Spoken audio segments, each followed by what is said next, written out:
I'm Kerry George of CIBN TV on YouTube, and I am back by popular demand. So excited today because we're going to be talking about a topic that is really kind of foremost in many of our minds when we're trying to communicate with customers or bring on new prospects that we can do business with, and that is the subject of email marketing.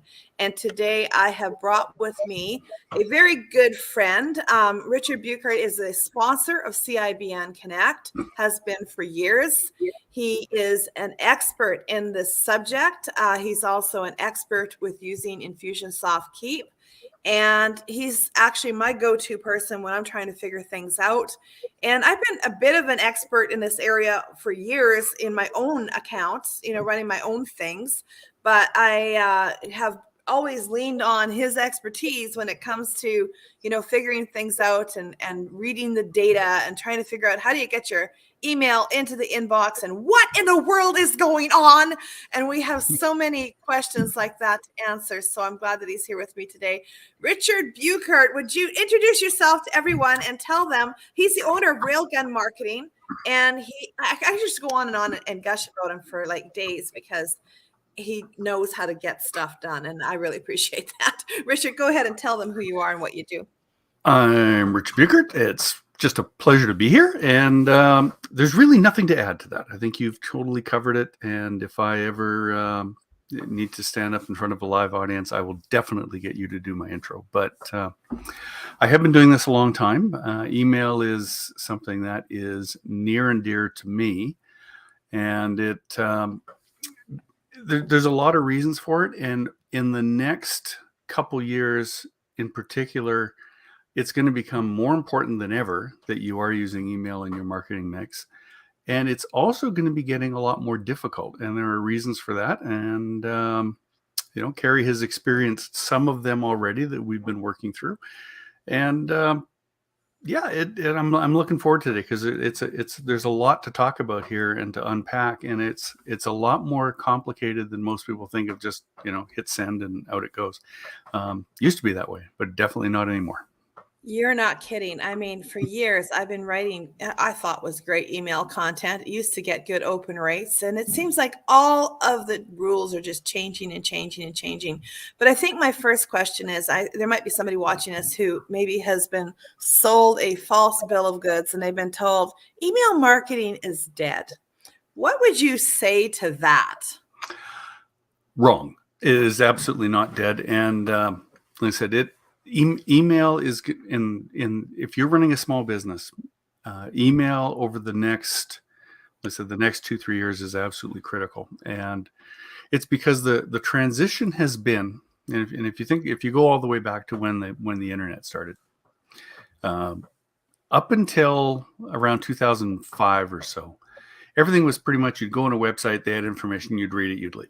That was the way it worked. And then from 2005 until a year ago, what was happening was you had the aggregators. So these are the Facebooks, the Googles, and that's where they are using pixels. And when people say, they're spying on me because I was in a room and I was talking to my spouse about, wanting to buy new drapes, and Alexa heard me, and all of a sudden I'm seeing ads for drapes. And what was happening was you could go to these third parties, like for example, Facebook. And if I wanted to, let's say I was selling hiking shoes or hiking boots, for example, because Facebook's pixel was on everybody's website, if Kerry as a consumer was looking for hiking boots on, say, Mountain Equipment Co-op's website, Facebook would aggregate that data. They would know that Kerry was looking for hiking boots. And now I, as a third party, could go to Facebook and say, hey, Facebook, can you show my ad to people that have been looking at hiking boots? And suddenly Kerry is now seeing my ads. That worked great. It was a little creepy at times because, you'd be all of a sudden you're seeing all these hiking boots ads, and they're like, is there like microphones? Well, yes, there are actually. In the form of Google Nest and Alexa, there are microphones, and they are listening to you. And they were watching the sites you'd go to.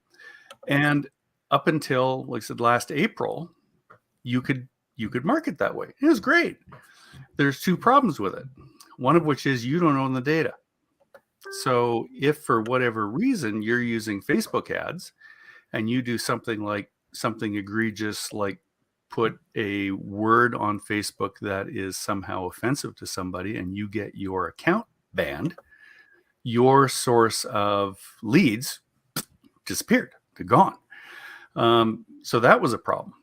And that was why we always advocated, look, when you get your lead, get them the heck off Facebook, because you want to be able to have that data. You don't want to have to rely on Zuckerberg saying, yes, I'll keep selling you data, because there's a lot of times they don't. The other thing that happened, and this happened in April of 21, Apple came out with an update called iOS 14.5.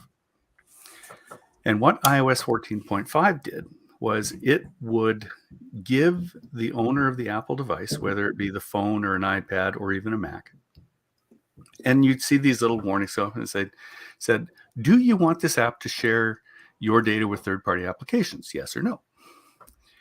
Well, when all this came out, the industry experts, I'll use experts in air quotes, they assumed that the number of people that were going to say no was going to be 10 to 15%. We've now been in this new reality for 15 months. The real numbers are globally, it was 88%, and in North America, it's 94%. These are all people who have said, wow, we don't want you tracking me. So Facebook, and we do Facebook advertising for clients, and I can tell you unequivocally, we will go in one day and we will see certain things that we can select as targeting options. And we literally come back 24 hours later and that option is now gone. We can't target that way anymore. So again, you really want to make sure you've got these emails addresses for prospects and clients, because the old way of doing it is gone. And if you think about it from a business perspective, what kind of customer is more likely to have an Apple device? And we know statistically Apple users tend to skew with higher income. Well, those are your buyers. If they have an Apple device, chances are, statistically proven, they're going to have more money than people that have Androids. It's just the reality. So now we're finding that if you get someone who is in particularly a high income bracket, or selling a high dollar value product, well, their number of Apple users is disproportionate to everybody else. So now they really take a hit. Again, so you want to do everything you can to get the name, get the email, and ideally, if you can pull it off, to get a cell phone number, because that's another issue that there's the ability to text as well. But I want to just address this because we've experienced it, and we have, I'm in front of thousands of business owners every year. And one of the things that I see a lot of is that we're all running out and taking these courses on social media and how to build a Facebook group and how to do this thing and that thing on social media.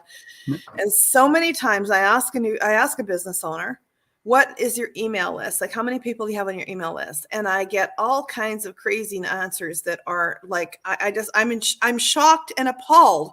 Some of them 10 years in business or more, and still doesn't have a proper email list. Some of them have been actually asking, even on their invoicing, if they can email, and they never have, And so they've collected this information, and then of course something happens, like the pandemic, and then they don't have the ability to communicate with their customers and say, "Hey, we're open," or "Come and use curbside," or anything, because they haven't actually put that into use.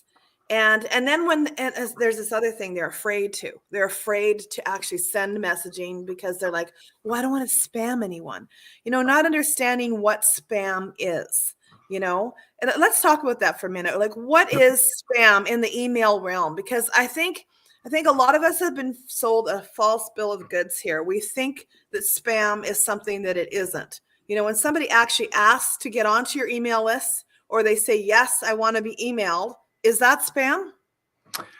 That is not. So that's opt-in, right? That's opt-in.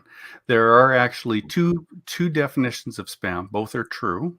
So the one is if you go and buy an email list and you just start emailing people, that is spamming. And in most cases, that is illegal. You cannot put someone on an email list and start bombarding them with email unless you have either explicit consent, which is where they say, check the box and say, yes, you can email me, or you have implicit consent, which is where, for example, if I email Kerry and I just say to Kerry, can you send me information on networking? Well, now that's implied. I haven't checked a little box to say that you can do it, but I've implied that I want to get information from Kerry. Okay, let me just dig in this a little bit more. If we go to a networking event and we hand out something, or we collect business cards and we say we're going to send information to someone, is that implied consent? Absolutely. Okay. If somebody hands you their business card and their email address is on it, you have implied consent. All right. Now, let me just ask another question. If I have their email address and I send them a one-time email directly from Kerry George, and they're the only person I email, and I just send them a message in my inbox, saying, hey, I'd like to get together and talk more, is that spam? No. Right. So this is only if I'm doing like 100 at once, right? Yep. This is a mass list, and I have they have not implied consent. I haven't met with them. I don't have their business cards. This would be spam if I sent to 100 people like that. Correct. Yeah. Okay. Awesome. Yeah. And we do that regularly. Like if I see someone on LinkedIn that I am interested in meeting with, rather, and a lot of times you click, do you want to connect? Yes. But if you go to the contact info, it'll have their email address on there. Right. If you send a one-off email that says, hey, Kerry, I noticed your email address was in your contact info, and I wanted to reach out to you directly. Here's your message. And then at the end of it, say, by the way, if you don't want to hear back from me, just don't reply, because I won't email you again. You're right. Totally fine at that, because you're already saying, I'm not going to contact you a second time.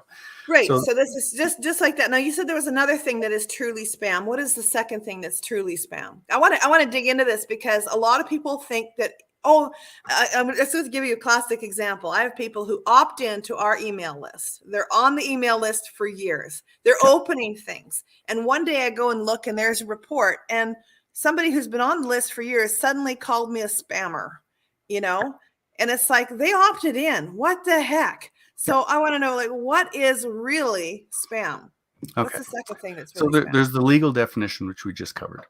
And then is the implied definition of what, which is now where I now say you're a spammer, okay, and I report you, and that almost always refers to the content. So if I opt into a list and I give them my consent, and all I get is, hey, Rich, buy this. Hey, Rich, buy this. Hey, Rich, buy this. Hey, Rich, buy this.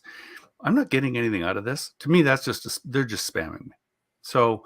And that's when people will say either opt out, best case, or report you as spamming, worst case. Because what happens is, and this is another issue, but it's between using the free @gmail.com account or the @roganmarketing account, where it's your business name or your personal name, is if you're using a business account and you are doing it through some sort of, and typically you'll be using some sort of hosting service, whether it be like SendGrid or Keep or Mailchimp, HubSpot. If those platforms start seeing a lot of complaints, which, again, if you report your spam, they consider that a complaint. An opt-out is okay. People can opt out. That does not affect your reputation at all. But saying you're spamming, that is a complaint. Now, what happens, and I'll give an example using Keep, because I know this one intimately, is if a number of clients or contacts that are in your list start saying you're spamming, you're spamming, you're spamming, because your emails are being sent off of Keep's Infusion Mail platform, they are very aggressive in making sure that the reputation of their platform remains excellent. So if all of a sudden you're getting if they're getting a lot of complaints that I'm sending emails from their platform, they will cut me off, or they will move me to a server. If you're familiar with IP addresses, they'll move me to a server that does not have as good of a domain reputation, and they will now reach out to me and say, "Hey, you're getting all these complaints. You're affecting our reputation. We've moved you to a low reputation server to start with, and if you don't stop, now we're going to count," and they'll cancel me as a client. if we're doing it, because they are not going to risk upsetting their good clients that are sending out great emails and potentially ruin their reputation because I'm sending out spam. And it doesn't matter what platform you're on. Like if somebody says, keeps not delivering my emails, well, they actually are trying to deliver your emails. The reason they're not coming up as deliverables is because the receiving server is saying, I don't want you sending me that because this guy's got a really bad reputation.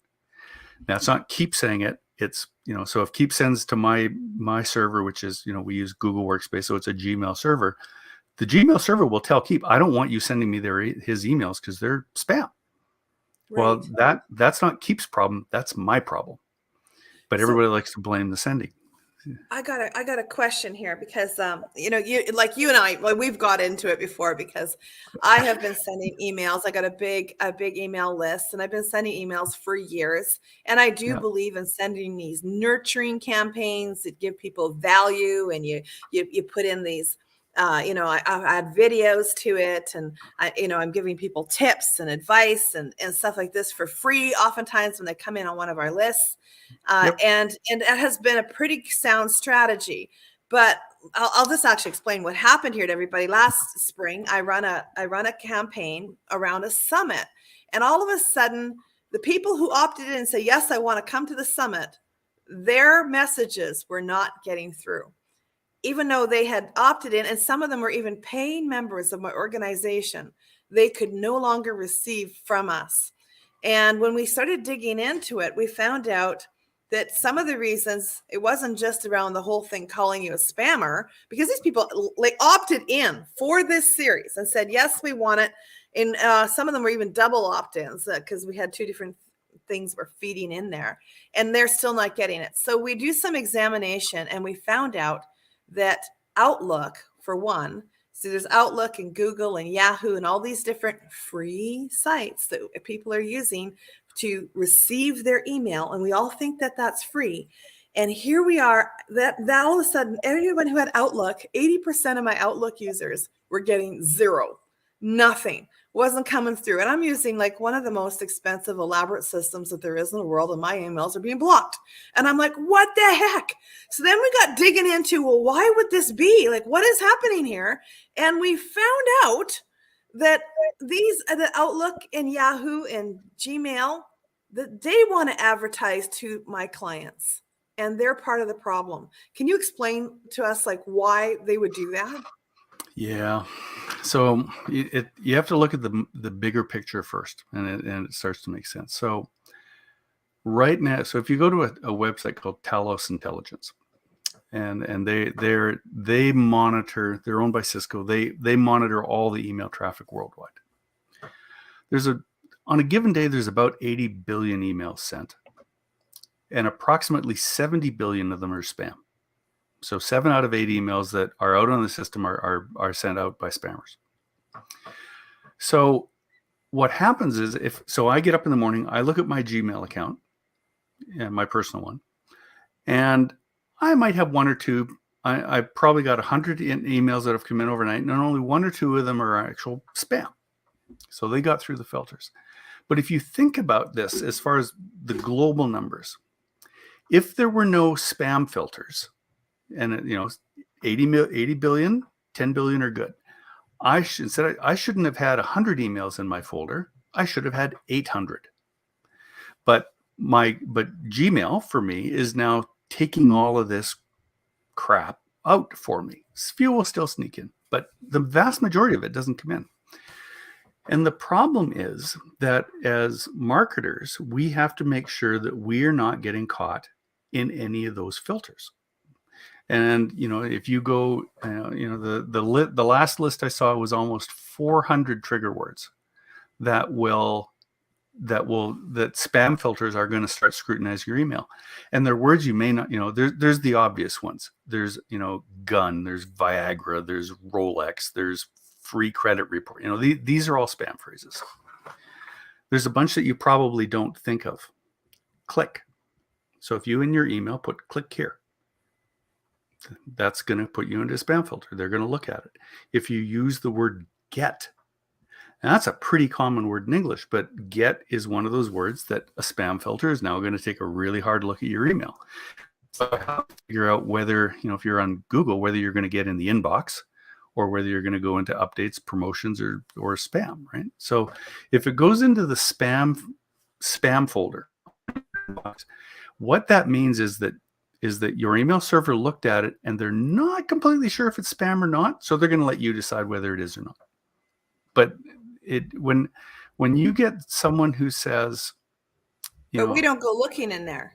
We don't go looking in that spam account. Yeah, very unless few something's people missing. do.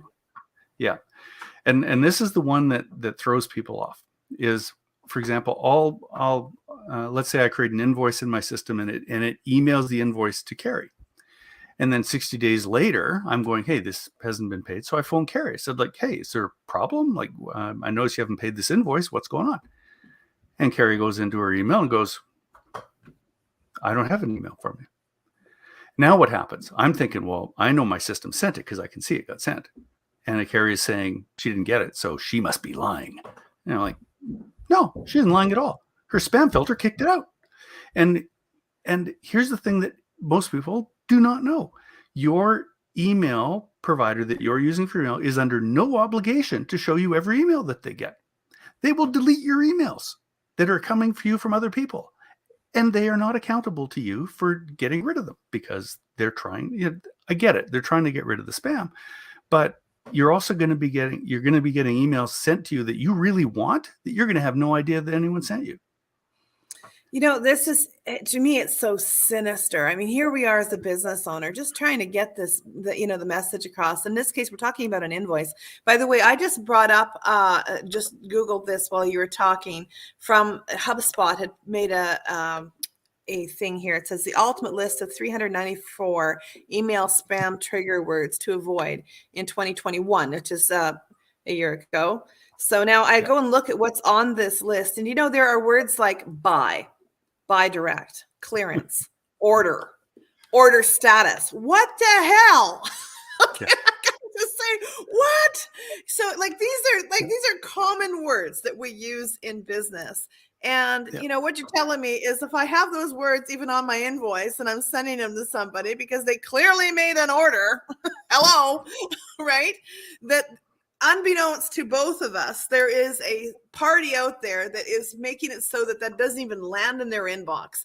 And so if you've got 90-day deliverables going on when you should be you're trying to get people to pay you 90 days later, this is something you should be looking at. It might be because your invoices are not actually getting through to them. One of the things I like about Infusionsoft Keep is it does tell me not only if I've sent it, it tells me if they've got it, if they've opened it, if they've clicked on it. And there's a history there. So I can actually go look and go, did they get it?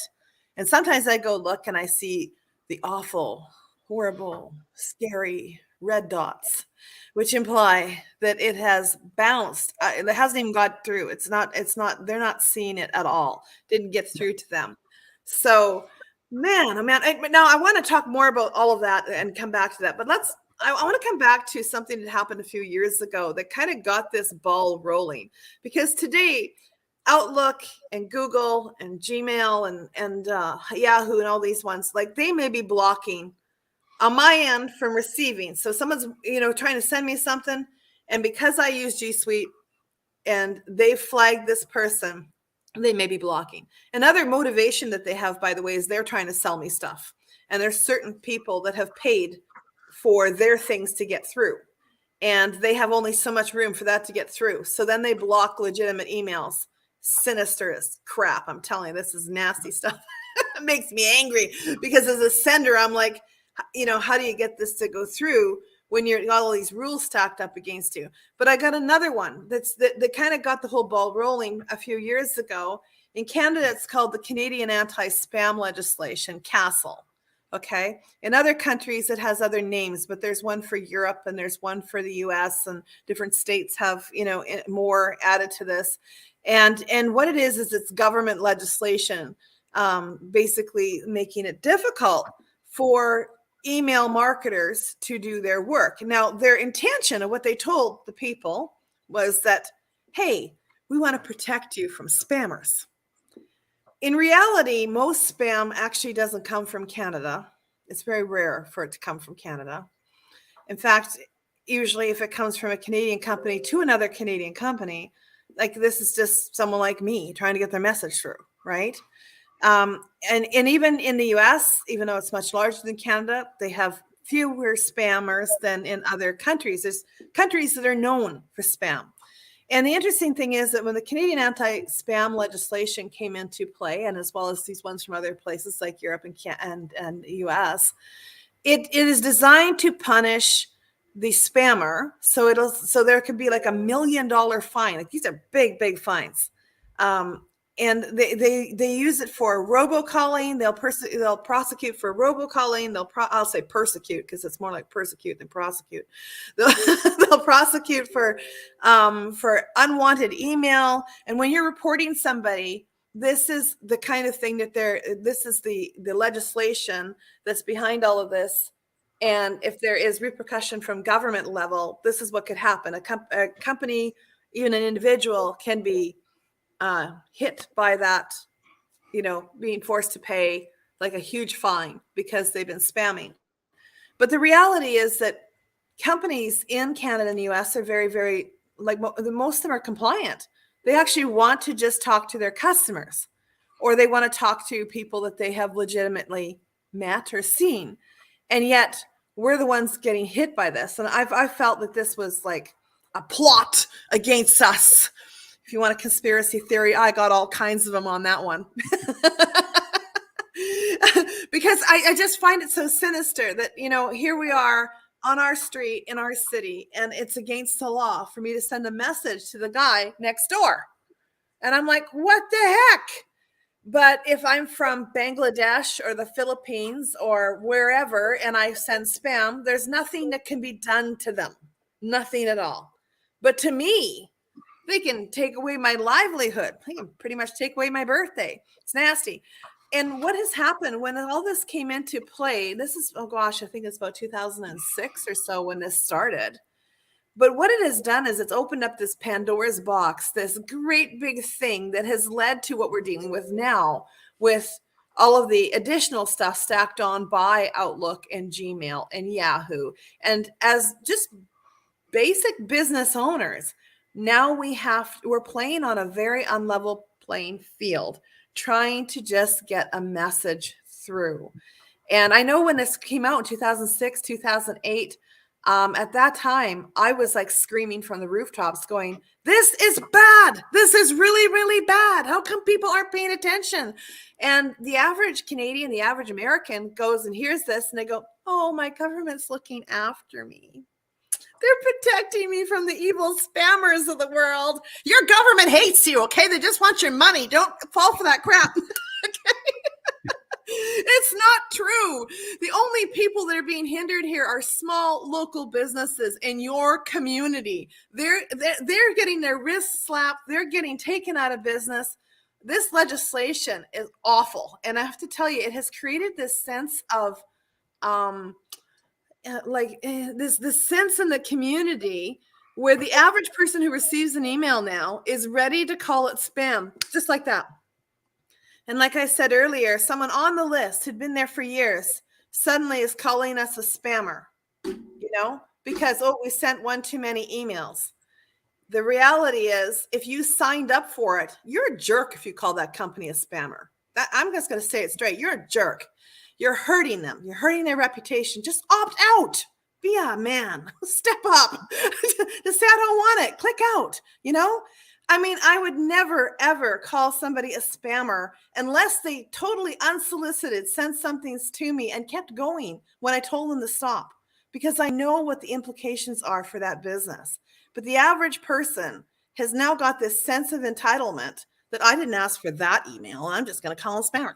And Google has made it easy for them. There's a spam button on the top where they just can click it easily. And many of these servers have just made it easy. So what do you got to say all this? You know how worked up I get about this? Yep, I do.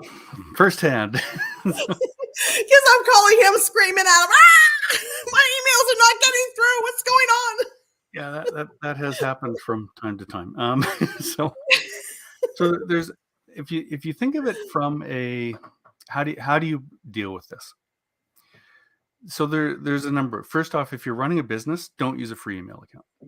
Like don't have CIBN networking at gmail.com. That's Right. bad. And there's a couple of reasons, but I'm going to tell you why. If you have, so one of the ways that your email can get, that you have a much better chance of getting your email through is to authenticate the email. There's 3 ways of doing that, and you should do all 3. So there's one which is called Sender Policy Framework, and you put this in your company's DNS record. So if you were to look at inside roganmarket.com, you would see that there is a text field that says DNS, and it says these are the servers that I have authorized mail to come from on my behalf. So for example, there will be Google, because we use Google Workspace. There's infusionmail.com, because our system sends out via that server.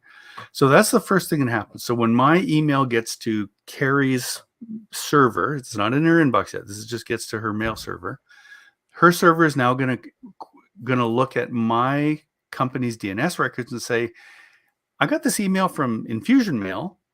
Have they authorized this Infusion Mail company to send mail on their behalf? They have. Excellent. Okay, so first test is passed. Then it uses the second test, which is called DKIM. So DKIM, which is Domain Key Identified Mail. And this is when you see, if you're familiar with things like API keys or digital keys, these are like passwords. Now, my website has the digital key on the website, and now Kerry's server is going to go, I have this email and it has this key in it. If I go to Rick's website, do these 2 keys match? Oh, they match. Excellent. I've now passed number 2. The third one is called DMARC. And DMARC is not a security feature per se, but what it does is it tells Kerry's server that if for whatever reason one of my security things don't pass, please tell me about it and tell me why it didn't. So that now I get notification that her server for some reason is not letting my mail in. Okay, so now I can do it. Now that I know it's not good, it didn't get through, I can now go do something about it. Like I said, it's not a security feature per se, but mail servers like to see that it's there, because it means that the sender is proactively making sure that I'm staying clean and compliant. So that you cannot do any of those 3 things on a free mail service. So if you're using Gmail or Yahoo or Hotmail or Outlook, you're out of luck. So if you're trying to send business mail through one of those servers and they're looking for these 3 things, they ain't there. So your chances of getting in the spam folder are really good, and your chances of not even having your mail delivered at all are even better, because that's the way spammers send mail. They set up a free Gmail account, they spoof the address on it, and then they blast it out. So when the mail servers are seeing these things come in and like nothing's matching it, we're not even delivering this. That's why out of 70 billion emails that are sent out by spam, the majority of them don't get through, because they're not playing by the rules that they have set. And it's so you can look at it and say, well, I don't really want to have to pay for mail. Well, you know what? Unfortunately, you have to. If you're trying to build a business on a free email, first off, your mails aren't going to get delivered. So in which case, why bother? And secondly, nothing screams out like amateur or part-time more than a free email account. That's true. That's true. Yeah, I want to talk about something else for a second, Richard. There's different systems too that we can be using to send out email. And I mean, there's things like, Get Response, Mailchimp, Constant Contact. Then there's Infusionsoft Keep, and there's HubSpot. And, I used Constant Contact for years, and it was a simple system. But one of the things that I realized from using that was that, it's not a CRM. It's not a customer retention management system. Okay. It only does email sends. And so there was a disconnect always between, keeping the individual contact, the individual information, the notes on the person, and setting up perhaps a task to call them back in 3 months when they said to call them back. That wasn't available through some of the ones like Constant Contact and Mailchimp and GetResponse. But on the other side, if you go to Keep, Infusionsoft products or HubSpot or something like that, there's an increase in price that you're going to have to pay, but the campaigns can run directly from that account, and individuals are tracked as well as larger sequences. So like in your experience in building businesses, like what's the better way to go? And like, you know, people are starting out sometimes in a business and they're like, all these tools cost money. They're expensive. And even if you get this one for $50 a month and that one's for $30 per month, and Mailchimp, you're using a free account, the reality is that there is this time factor that we're losing back and forth. So like, what should we do? Like, how do you get going? So again, you have to validate that against where you're at. So if you're working full time and you got a side hustle, you don't need any of this stuff. And you know, like we're a reseller for Keep. If somebody comes up to me and says, "Look, I'm working full time as an accountant. I got this side gig doing taxes. You know what? You just use your regular email account and the spreadsheet. That's all you need to start." The time it makes sense to, and then honestly, the next thing you're going to do if you're doing that is you're going to get your own domain. So, Bob at bobsaccounting.com, for example. So you at least now, look like a real business as opposed to, bobsaccounting at Gmail. And then you're going to sidehustleaccounting.com. So that too. And then you want to have, and then you're just going to go to a mail program. So yeah, absolutely. Start with Mailchimp. It's easy, it's cheap, and it'll get your mail out as you're trying to build your business. But you will get to the point where you need a little bit more sophistication and where you want to start segregating your clients. So, if you're, and let's using the tax accounting thing as an example, would you send the same message to somebody who's, my age, being, late 50s, no kids at home, self-employed? Would I get the same email as a married 24-year-old woman with 2 kids who is working a corporate job? Well, I hope not, because we are going to look at things completely. First off, there's the age difference. I'm self-employed. She's an employee. I don't have kids. She has kids. I'm not married. She is married. And all of these things really affect the way you're going to do a tax return. So should we get the same email? Obviously not. And that's where you get into a CRM, and you're going to use things like tags. You say, okay, if they're married, put them in this bin. If they're not married, put them in this bin. If they're in this age group, put them in this bin. And if they're, now you can start sending messages out that are relevant to who you're mailing it to. And this comes back all the way around to spam again. If I get an email that says, "Hi, if you're thinking about ways to write off your young children this year and how to maximize the deductions from your corporate job," where am I putting that thing? Spam. Because it's not directed at me. Don't send me that crap. I'm not interested. And that's why people get called spammers, is they're sending out stuff to their list that person doesn't want. And that's the one place where a CRM can really save your butt, because now you have the ability, for example, at Keep, you not only have the ability to segregate your list before you send the email out, but you also have the ability within the email to actually change the wording of the email as it goes out. So as an example, if an email is going out to me and it says, and they know that my favorite color is blue, we can actually put the word blue in the email. Whereas Kerry is going to get her email, it's going to say green. Same email, but because we know those things, we can put it in. Now, that's a very simplistic example, but there's times where if they've taken certain actions in the past, because we know that they've, a great example for email is we'd like you to watch this video. So you put a picture of the video there with the little thing, but it's not a video, that's actually an image, but they click the image and it now takes them to YouTube. Well, if Kerry goes and watches the video and I don't watch the video, Should the follow-up message be different? Well, of course it could. The one for Kerry is going to be, hey, Kerry, what do you think of the video? Now, if you sent that to me and I haven't watched the video, I'm going to think you're an idiot.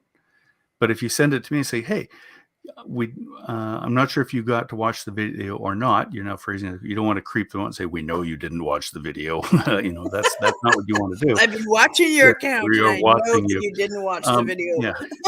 you want to say, if you didn't watch the video, here's the link again in case you didn't have a chance, because we know life happens.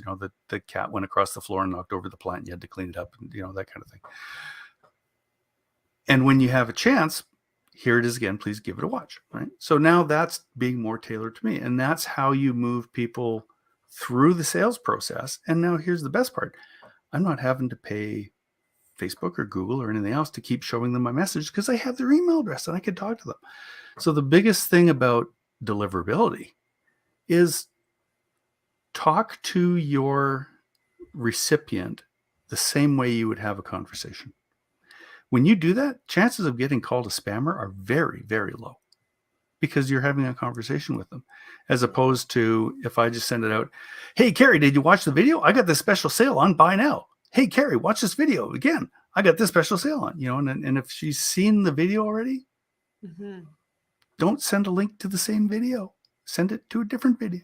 Like give her more information, help, because when I'm sending an email out, it's different in a conversation. So Kerry and I are having a conversation. I can watch Kerry's expressions. I can see what she's talking about, how she's moving, and I can get a really good idea of what I need to say next. Can't do that in an email. It's a one-sided conversation. Right. I know what I'm saying. I get no input back because I'm not in the room. So this is where you'd try, it doesn't make sense to put out a 25-page email with every possible contingency in the email. No one's going to read it. It's too big. But if I put out something that says, hey, Kerry, I saw this and I thought you might be interested. Let me know what you think. And let's say there's a link in the video. There's a link to, again, a video or a PDF or a report or something else. And I know that you clicked it. Yeah. Well, that now gives me information that Kerry's interested in that. And then I send one a couple of days later saying, hey, I was going through some other files and I saw this. Let me know what you think. No click. Right. So I'm not going to continue down that path. I'm going to take the other path. And, if you think, you brought up the pandemic and the number of businesses that got hurt because they don't control their list. I just want you to think about this in the broad sense. I own a pizza parlor. Kerry owns a pizza parlor. Both of us get a lot of business from Skip the Dishes. But inside all of my packages, I put a little card in my Skip the Dishes package that says, hey, thanks for buying from Rick's Pizza. We have a weekly special every week. All you need to do is scan this QR code with your phone, and we'll send you the deal of the week. Plus, we're going to give you recipes on how we make it, so that if you want to make a pizza at home, you can do it just like us. And we'll contact you weekly. So now what happens is, client decides to order out again. He goes back to Skip the Dishes. Well, now, first off, there's Rick's Pizza, there's Kerry's Pizza, there's Bob's Pizza, there's Amy's Greek food. There's all these other things. But you know what? They remember, hey, I got an email from Rich saying if they order direct and they deliver, I not only now get a discount, but I'm going to get like a free dessert and everything else. Who's most likely to get that order? Yeah, Rick. Right? Yeah, and we saw many businesses that never picked up that money on the table. They don't even collect them. No. Yeah, and then the pandemic happens, and we go into lockdown, and they just sit there and die because they have no way to reach out to their existing customer bases. Yeah. Well, and I'll give you a great example. How if you own a restaurant, how can you guarantee somebody's going to come in once a year? Birthday. Yep, just by offering a birthday special and order on the birthday. Yeah, if it's your birthday, we'll give you a free whatever. Okay, well, who goes for dinner on their birthday by themselves besides no one? So I know. Okay, so Rick might be getting a free birthday dinner, but Melody's going to be, paying for her dinner. I'm paying for my drinks. I'm paying for my dessert. But I'm there every, and now. Yeah, for restaurants, this is a no-brainer. And it all comes down to just collecting the email address, and you've got that person coming back for sure. I want to just talk about John Nielsen is another sponsor of CIBN. And this was his situation right there in 2020 when all this happened. I remember getting the call from John, freaking out because it had been 2 or 3 weeks since they had a customer cross the door, to come into the business because everything's in lockdown. Now he runs a auto mechanic shop, and he was considered an essential service, but everybody was in this knee-jerk reaction and nobody was moving. So when he called me and said, this is the problem, he'd watched people go out of business all around him over the last couple of weeks, and he's really freaking out. And I said, well, John, you're part of the network. Let's reach out to some people in the network here. And I said, let's call Richard, because one of the questions that I asked him right away was, do you have the email addresses of people you've done business with? And he said, yes. I said, do you email them? He says, no. I'm like, holy crap. Well, this is a resource. This is the answer to your problems, buddy. We just got to call Richard and he'll set this up for you and you'll be rocking and rolling. And I said, in the meantime, the network will bring you some business. I'll put out some messages to our existing list right now and tell them no better time than right now to get your car fixed, because you can't go anywhere. You can't do anything else. So all that maintenance work that you've been putting off because you were too busy, you may as well go get it done right now. And that's what happened. All the network went and got their work done. You went to work on his email address work, and he even got another list, didn't he? Yeah. He bought another business and he got their list. Yeah. So if you're familiar with where his business is, so there's his business, and then right next door there's a non-automotive, and then the door, because he's in a little strip mall, and then there's another auto repair at the end unit. So while John was having his best year ever, because we're emailing for him every week, we're sending stuff out, and the business at the end now closes, they're out of business, and John astutely went and not only bought the other company's phone number, he also bought their email list. And with the owner's blessing, he sent one out to all of the other companies' list that said, hey, I'm writing you on behalf of this other owner. Unfortunately, he's closing his business. We just wanted to let you know that we have all of your service history, so that if you have any warranty issues or anything else, we can help you out. And we would love to help you in the future if you need any automotive work. And that was a absolute masterstroke. And it was one of the reasons why in the middle of COVID, you've now got this business having an absolute record year. And it was just being cognizant of, there's a list available here. It's, and that, because that's a warm introduction, right? That's not spam, because technically, this is something that we do all the time at CIBN. I have that knowledge because I use this tool, but we do a lot of masterminds where we've learned things on how to actually impact a business's bottom line very quickly. So just by asking him a few questions, I was able to establish that, hey, he had an unused resource here, and we have a professional who can get this rocking and rolling for you. And we just made the connection. He publicly stood up 6 months later and said 2020 was his best year ever in 18 years of business, and CIBN Connect was the reason why. And then he also gave credit to you for railgun marketing, just taking this over and making it work. And it was just, it was astounding, because at the same time in our city, of course, we watched thousands of businesses tank right then. And we saw this right across the network too. Anybody who called in for help, they all got help and they kept right on going. So it's pretty amazing. Yeah, there's so much that can be done with this. So in parting, what are some of your final words of wisdom that you would give us here today? Yeah, so the whole thing about email is dead. It isn't. It absolutely is not. And if you abandon email at this point, to me, that says you're just planning on going out of business. Things over the next few years are, and it's the 80-20 rule. There are the business owners that do the work to set up for success in the next coming years are going to be the 20% of the businesses that are going to be getting 80% of the business. And it's not that it's hard. It's a small investment to get started, but it's to actually plan ahead. We're going into a potentially a recession. The interest rates are rising. Inflation is up. Things are going to get tough. But in bad times are when aggressive businesses get the majority of the business. So the time is now. Like really, this is not the time to be, putting your head in the sand and pulling, retreating. It's time to get really aggressive and being one of those 20%. Absolutely. It makes such a big difference if we've just done these pieces, and it's one of the most important steps, I think, is having a good email system, having a good customer retention management system that you're keeping all in order. I'm going to say one final thing here too as we part today. I started out using the cheaper systems. I started out using Constant Contact and the free use on HubSpot and this different thing. And it did work for a while, but I'm going to tell you something.